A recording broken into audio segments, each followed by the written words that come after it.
Ollie didn't get on the radio today. She's desperately kind of trying to make up for it at the moment. So we just finished with the guys at Men's Radio, Russ and Phil.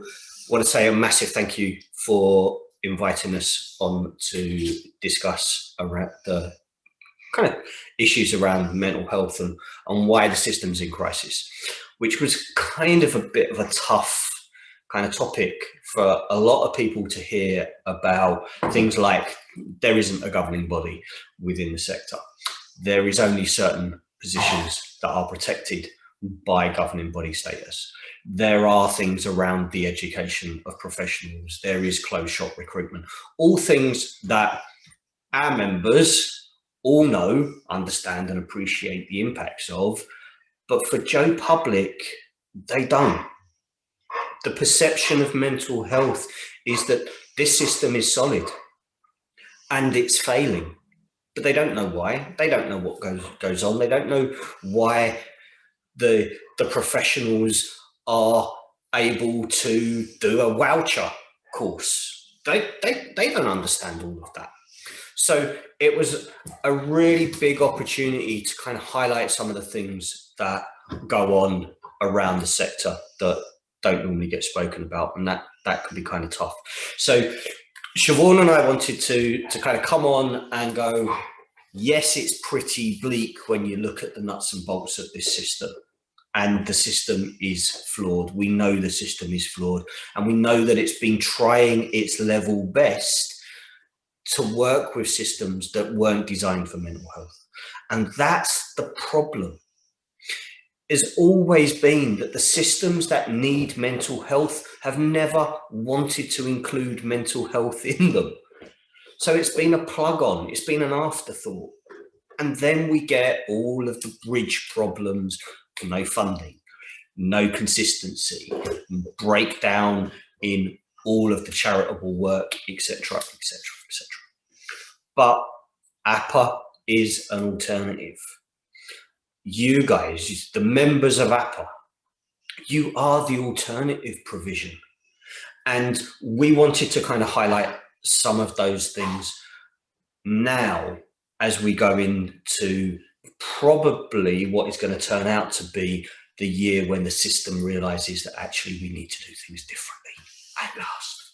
Actually, people might just realize that we're one being, being. The body, heart, soul, mind, physicalities, all of us is one being. And because we've led a life of separation, of course, that's going to impact on absolutely everybody trying to access any form of mental health, especially when they can't actually afford it. Yeah. APA is different. Yeah. Because the reason we've done things the way that we have is to create an assessment that includes the personality of the individual. You know, I was reminded of a post the other day by Carl Jung, who literally stated it is the personality of the person.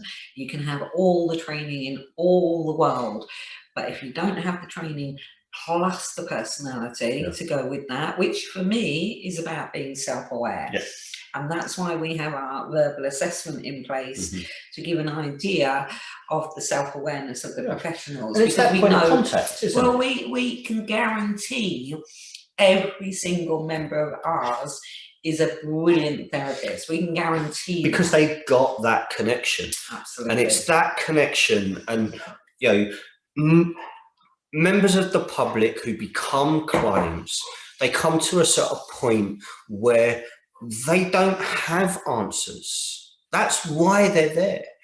Professionals have to be able to embrace that moment of uncomfortability and still use it as a way of empowering the person in front of them.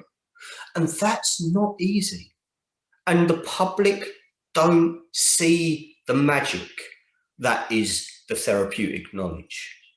They want the result. They want the magic trick at the end. And if they don't get it, they feel cheated. But they don't have to know how that trick happens. But the professionals do. And the professionals have to deliver that magic every single time.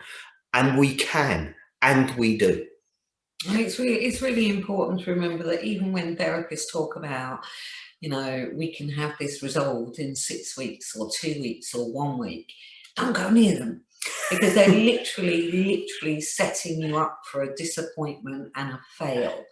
Because until that therapist is sitting in front of you and understands you and knows their own understanding of themselves, which is where the self-awareness comes into play, nobody can tell you, come to therapy, 6 weeks later, you'll be fine, you'll be good, you'll be okay. Because the truth of the matter is, life is a journey. We are all going to hit momentous moments in our life that are going to be traumatic. We can't get away from that, because that's what life is. Life has ups and life has downs. The trick is learning through a really good therapist, one, how to manage the difficulties that come along that will cause you naturally to react in a negative way. Work on changing your thought processes in relation to any trauma that you've been through, and the process of therapy will help you do that. So you learn to change the bits that need changing for your own benefit and the relationships you want to have around you. And lastly, accept the fact that ultimately there are going to be really good moments too. And if we can really enjoy those good moments, that actually help you balance out the good moments from the not so good moments. So it's important to recognize there's 3 areas of therapy: managing, changing, and enjoying.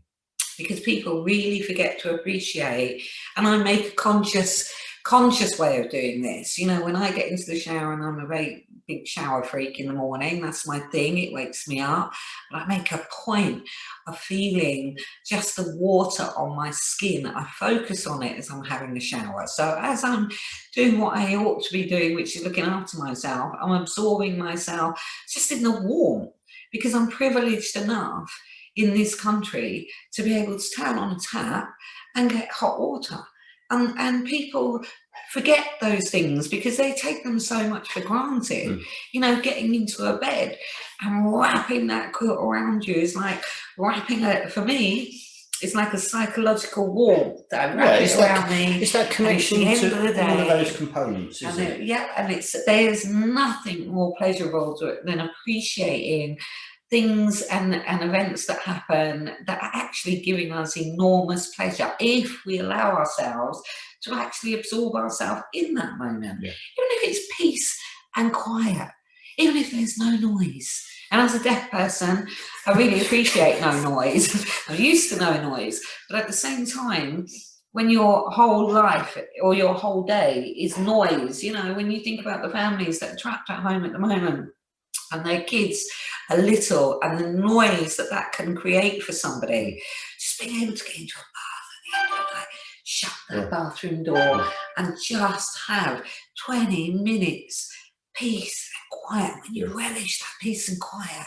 it's amazing the impact of appreciation and gratitude, where you wrap yourself in that feeling of pleasure. And it really helps us massively. And it's part of the self-care that we all need. And as 2021 kicks off on the back of probably the worst psychological experience that many of us will go through, we need to remember that self-care is a component part. I want to touch on something that you brought up. We have disconnected. Our physical, our psychological, and our emotional components have been pulled apart over the last 50 years as a species. And we're starting to realize that actually we need to get these components back together. But we've heard mental health spoken about at a new veracity in the last year, because it's been amplified because of the pandemic. We haven't heard at any point anyone talking about the emotional well-being and how people feel about the situation that they're in. And it's one of the things that I know you wanted to make really kind of a point of focus in the work that's being done and being presented later this week, that the conversation around mental health needs emotional well-being included in it. Absolutely. If I had a choice to wipe out the word mental, I absolutely would, because from decades, the word mental has meant mad. And yet the ironic thing is it's most people that sit in front of you, 99% of them are going through a trauma that was imposed by somebody else. So if you think about it, they're trying to repair the experience that somebody else has given to them. And that to me is not madness. That to me is assertiveness, bravery, conscious awareness, emotional intelligence, to even recognize that they have an issue. And most people that walk into my room don't appreciate that the moment that they walked in, they tell me without a word said how courageous, how proactive, how motivated their emotional intelligence is there, and the desire to actually want to be in a better place emotionally. That for me is the greatest platform to build on, because it says so much about who those people are. Even if they're walking in terrified and thinking that I'm going to judge them, which is pretty much everybody that's sat in front of me ever. But obviously they get to know me, and they get to know that they're judging themselves. And that's the thing about and that's the thing about a really good therapeutic professional, is that they can take that moment of huge progress just simply because the client has reached out, and use it to empower that client when they are feeling at the most vulnerable, because they are in front of somebody for the first time. We have heard over the last 18 months some huge horror stories about the world of therapy, and how the system of set minimum sessions creates a perception that, well, therapy didn't work for me. I had my 6 sessions and it didn't change anything. The system has got to start understanding that it is part of the problem. The systems that we've used have created this environment, and we've got to come together as a collective sector to actually use the therapeutic principles to shape the sector, not use the business models for business and try and apply them to therapy. Therapy is not business. Therapy is a service, and it should always be treated as such. Russ said something today. Somebody in the real world coming to a professional is not going to be in a position to ask, what course did you do? What does it mean? Etc. That's not what they're there for. How can professionals make sure that that moment of sharing information empowers the client? Well, the important thing is to talk to the client about what therapy actually means, because therapy is ultimately about the relationship between the therapist and the person in front of you. No one is higher, no one is lower, no one is better, no one is worse. It's a relationship, and it's the power of that relationship that actually makes therapy successful. So when somebody comes into me and sits in front of me for the very first time, apart from acknowledging how they feel at coming to the appointment itself and talk them through that, it's also about sharing information with them. So I let them know that I'm attached to APA. I let them know that they can go there to make a complaint. I let them know that that's the sign of somebody that's qualified because of the assessment process that takes place. And the important thing for me is we cannot have an expectation that anybody actually knows what the system is, because 99% of the time, ironically, unless they're a therapist, they don't know the system. So by helping them in the way that we do, by connecting with them, by helping them understand what the process is, but also helping them understand that as a therapist, we have a supervisor that sits behind us. We are actually insured. We can work with ourselves in a way where we educate and enlighten them. And just as importantly, you don't sit there and say to somebody, in a few weeks' time, you'll be absolutely fine and dandy. You'll be out of here like a rocket. And everything else will fall into place for you.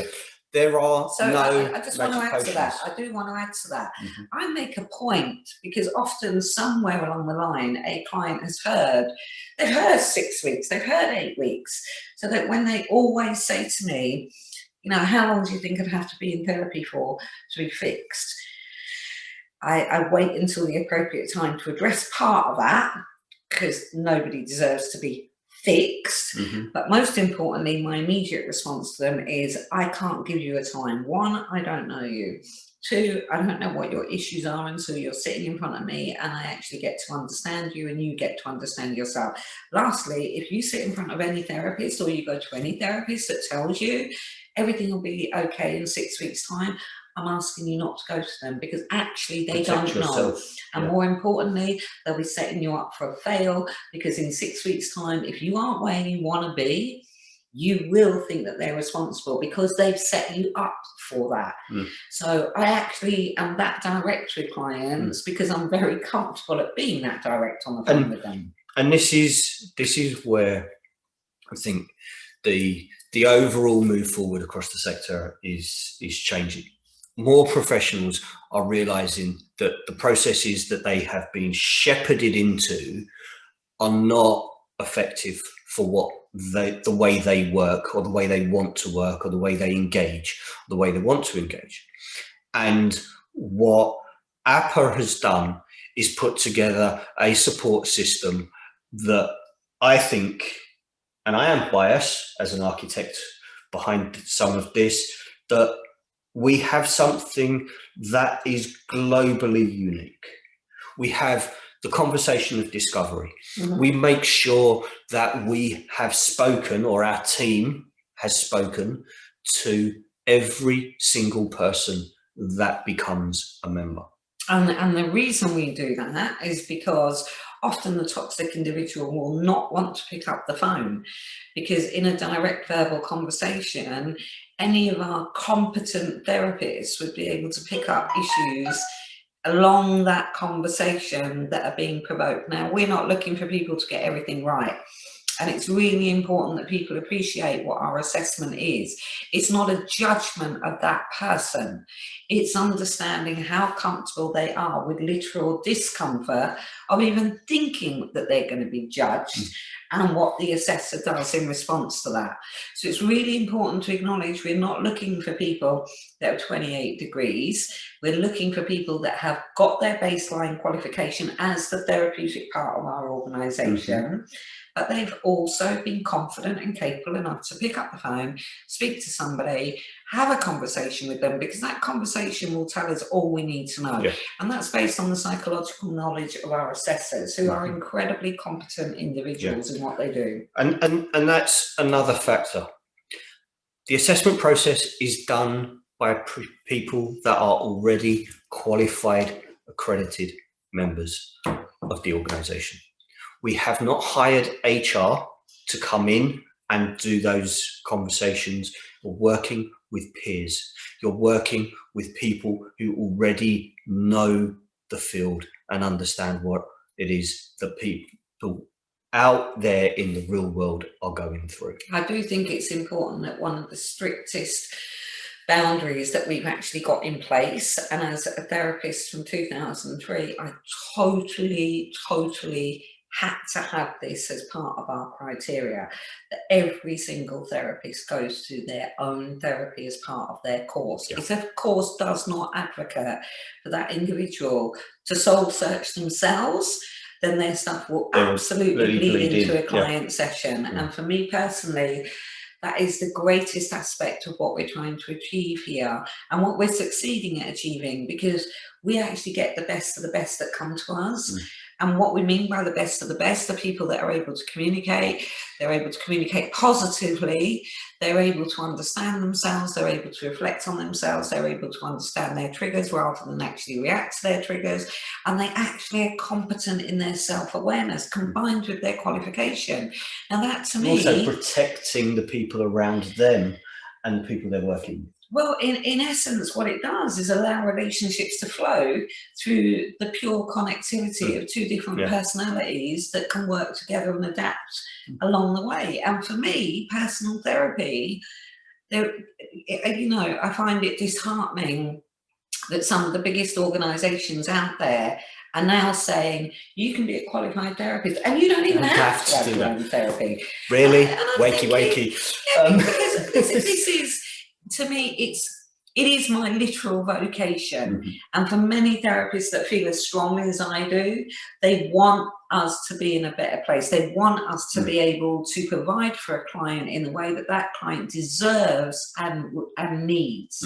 And above all else, that means education, enlightenment, and sharing our knowledge. It's not about holding on to it to make us bigger and better than anybody else. It's about, let's be transparent. Let's educate the world at how to understand what a qualified therapist ought to have, that they are capable of sitting in front of you in that first appointment and telling you who and why they're qualified, telling you where they got their qualification from, telling you about their insurance, telling you. It takes literally a few minutes to run through. Each therapist that's qualified has this. Yeah, and yes. It's a hugely empowering tool, isn't it? It is, because it allows the client to understand that you are helping them by actually educating them on what a good therapist actually is. What it also does is say to that client, you've got confidence, because I have no problem saying, if you have a complaint about me, feel free to go here. Nobody ever has, thank God. It's always worth pointing out that the complaint policy within APA supports both the professional and the client if they make a complaint.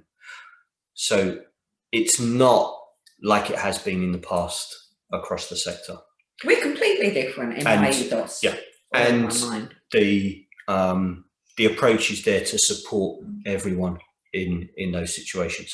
So we kind of highlighted this all of the problems, all of the things that kind of are in play that have created a mental health crisis, and it's kind of scary to Joe Public to hear it. Yes, and to be honest, we had less than an hour.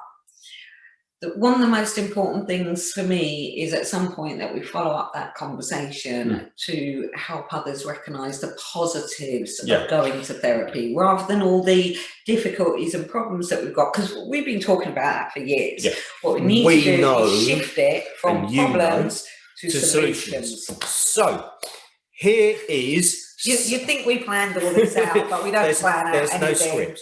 So here, as a kind of synopsis of some of the solutions that APA has already put in play, are how many do you reckon we can actually put out? We've got the advice on isolation. We've got the advice on the grieving from a distance due to the pandemic.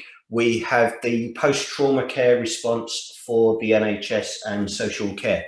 We have the DWP project, which is our latest development that we haven't really shared that much about, have we? I'll come to it in a minute. We've got the international project. We've got the framework for positive mental health with the world leaders for mental health. We've got the projects on writing works and the support packages for members. What else? Domestic violence 1976ers. The 1976ers project. We've got the Rampage program for young people, carers and professionals.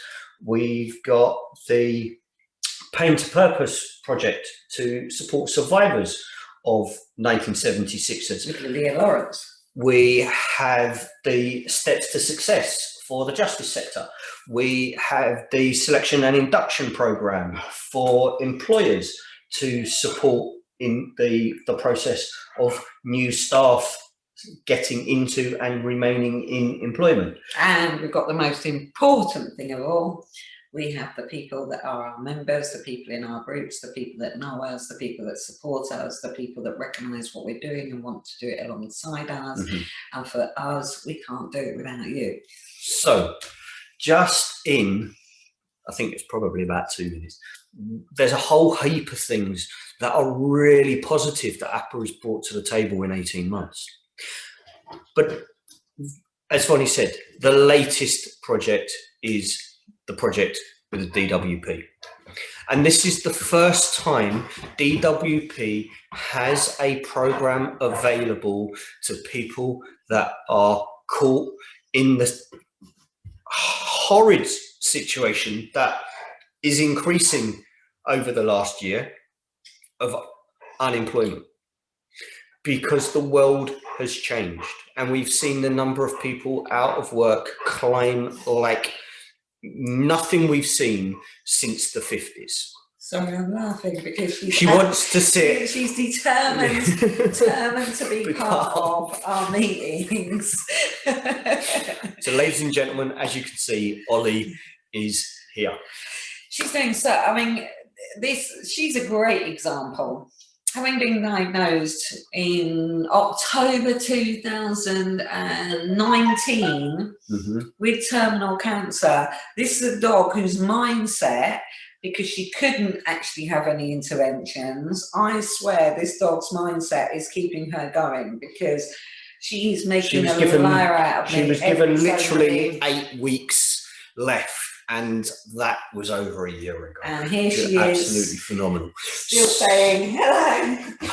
Still hello. Saying, give me attention. Give me attention. So, DWP project is the first time that we're aware of, and if anybody knows different, please let us know. But it's the first time that we're aware of where a psychological membership body is included on the DWP listing of programs that support the unemployed. This is a program that's been designed with psychological awareness at its core, building psychological resilience into the skill sets to go from that environment into employment. And they're skills that will carry somebody through for life. They're not a skill to learn how to do a particular task, but they are a psychological resilience and a self-awareness that hasn't happened before. We wanted to make this reasonably short and not give you an hour's education and update on everything. What we do say to you all is just be aware that we understand, because we're going through it too. This is the worst time in the world's life, and I have a philosophical belief that something somewhere is saying, you know what, if you, the human race, do not learn to connect with each other, if you do not work together to create change, then I'm going to teach you what it's like not to do that. And truth be told, we are not getting a bigger lesson on connectivity than we are now, than we've ever had. Yeah, and to be honest with you, if we all do work together, and we know this through the art of connection, we will come out of this, and we will look back in 3 years' time, 2 years' time, and think, we needed this. Whoa, we survived, but look at what's happened on the back of it. Yeah. There is always a positive that comes out of a negative, even when it is death, because we realise that we can survive the loss of another person. In the moment that it's happening, we don't think like that. That takes a long while to sink in. But the truth of the matter is, we never believe that we'll survive somebody that we love deeply, the loss of them through life, but we do. And we get through it, and sooner or later we realise that we have gotten through it. Doesn't mean we forget them, doesn't mean that we've stopped grieving. It means that we've gotten through the loss of a physical human life that we love, that is usually there and is no longer. But it is important to remember that grief creates chaos. Grief is literally chaos. And the world is going through grief right and now. We will all get through it in the best way we possibly can. And if anybody needs help, advice, support, our directory, credit where credit's due, there isn't anybody on that directory that I wouldn't say, even if you see their prices online, double check with them, because lots of people are doing sliding scales. Therapists are doing cheaper therapy because they're actually online rather than actually going into a premises. Ask. As Windy Dryden, and I'll never forget his words to me, Bonnie, if you don't ask, you don't get. So I asked him and I got. So I'm reminding people you cannot fail by asking. A therapist will often work with you for a much lower rate than what might be being advertised. And that includes me, and I'm happy to negotiate with anybody. Pick up the phone. Ring. Don't wait until you are feeling the crisis. Wherever you are, whatever you're doing, Please stay safe.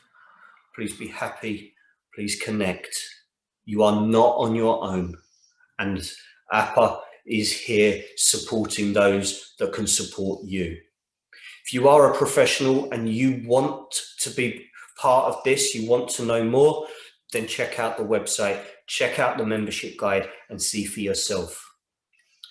A lot has been said about the therapy world over the last year, but APA is working to make sure that the professionals have got everything that they need to be able to provide that support.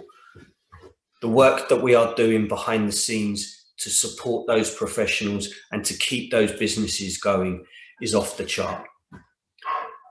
We can't do anything without our members, and we thank every single one of them. But it's not just the psychological, therapeutic professional that makes up our membership body.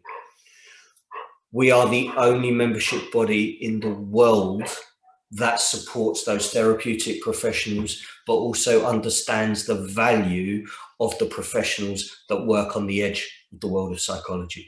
So, teachers, police officers, social workers, family support workers, parents that are raising children. I think they're actually one of the most important. If we could get more members that are actual parents that want to show their children how to live a different life to them, that is going to have the biggest ripple impact across the entire world, in my opinion. Yeah. So if you are one of those professionals, one of those parents that wants to acknowledge and be recognized for your self-awareness and your psychological alertness, then get in touch. Yes, it takes one person to say, I do not want to do what my parent did to me.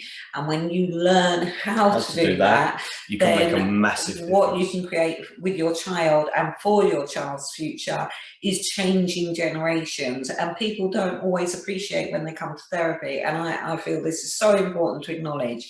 When somebody comes to therapy, they are literally changing history of generations of trauma into a productive child within their own family that can change the world as the generations develop, grow and continue. And if that isn't something remarkable for any client to achieve, well, I just don't know what is. Yeah. So yes, on behalf of myself, David, because I know when I get passionate, I don't shut up. So I know he's going really inside his head. So carry on, finish, wrap it up.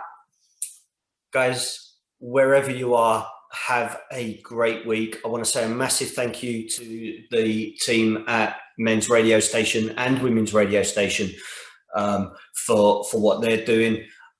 If you haven't already seen the stuff that they're doing, go check them out. They're on Facebook, they're online. Men's Radio. That's their tagline, Men's Radio. Where men really speak, or men really talk. So, and women get a glimpse in.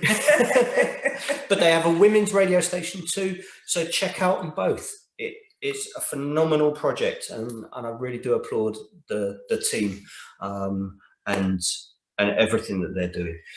But for now, I hope our first kind of piece to you all gives you in 2021,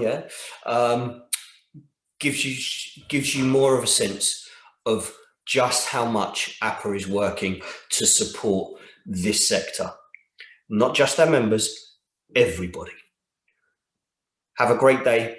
Take care. From David, myself, speak, and Ollie. Now she's making up for it. She told me to speak twice, I spoke twice. Guys, take care. Look after yourselves.